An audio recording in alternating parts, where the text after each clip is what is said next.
গৌৰৱবোধ কৰিছোঁ এগৰাকী অসমীয়া হিচাপে।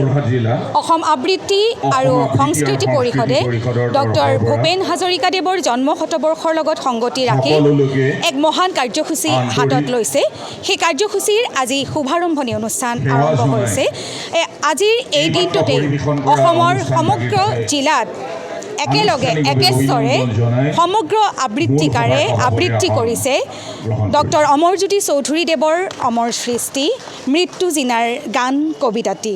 ইতিমধ্যে আজি 11:31 হোৱাৰ লগে লগে সমগ্ৰ অসমতে একেলগেই এই আবৃত্তিটো পৰিৱেশন কৰা হৈছে আৰু এই আবৃত্তিৰেই আমি আমাৰ সুধাকণ্ঠ আমাৰ চেনেহৰ প্ৰাণৰ শিল্পীগৰাকীক শ্ৰদ্ধাঞ্জলি জনাইছোঁ। এইটো আমাৰ শুভাৰম্ভণি অনুষ্ঠানহে। ইয়াৰ পাছত 5 নৱেম্বৰত দ্বিতীয় কাৰ্যসূচী হ'ব। তাৰ পাছত আবৃত্তি পৰিষদৰ প্ৰতিষ্ঠা দিৱস 29 মাৰ্চৰ দিনা অনুষ্ঠান এটা হ'ব আৰু সামৰণি অনুষ্ঠানটো হ'ব 2026 বৰ্ষৰ 6 ছেপ্টেম্বৰত।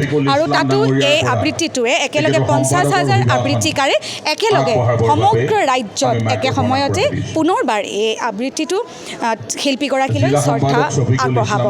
গতিকে সমগ্ৰ অসমবাসীক অভিনন্দন জনাইছোঁ, ধন্যবাদ জনাইছোঁ। আমাৰ এই যাত্ৰাত সকলোৰে সহযাত্ৰী হ'বৰ বাবে অনুৰোধ জনাইছোঁ। গৌৰৱবোধ কৰিছোঁ এগৰাকী অসমীয়া হিচাপে। অসম আবৃত্তি আৰু সংস্কৃতি পৰিষদে ডক্টৰ ভূপেন হাজৰিকাদেৱৰ জন্ম শতবৰ্ষৰ লগত সংগতি ৰাখি এক মহান কাৰ্যসূচী হাতত লৈছে। সেই কাৰ্যসূচীৰ আজি শুভাৰম্ভণি অনুষ্ঠান আৰম্ভ হৈছে। আজিৰ এই দিনটোতেই অসমৰ সমগ্ৰ জিলাত একেলগে একেস্বৰে সমগ্ৰ আবৃত্তিকাৰে আবৃত্তি কৰিছে ডক্টৰ অমৰজ্যোতি চৌধুৰীদেৱৰ অমৰ সৃষ্টি মৃত্যু জিনাৰ গান কবিতাটি।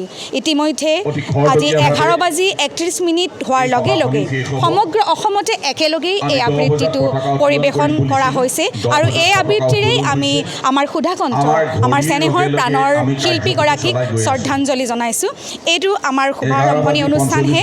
ইয়াৰ পাছত 5 নৱেম্বৰত দ্বিতীয় কাৰ্যসূচী হ'ব।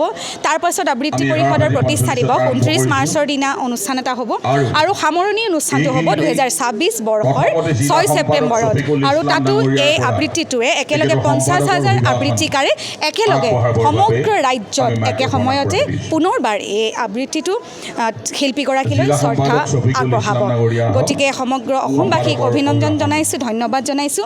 আমাৰ এই যাত্ৰাত সকলোৰে সহযাত্ৰী হ'বৰ বাবে অনুৰোধ জনাইছোঁ। যিকোনো খবৰৰ বাবে যোগাযোগ কৰক 7099017330 লগতে 7099017110 নম্বৰত।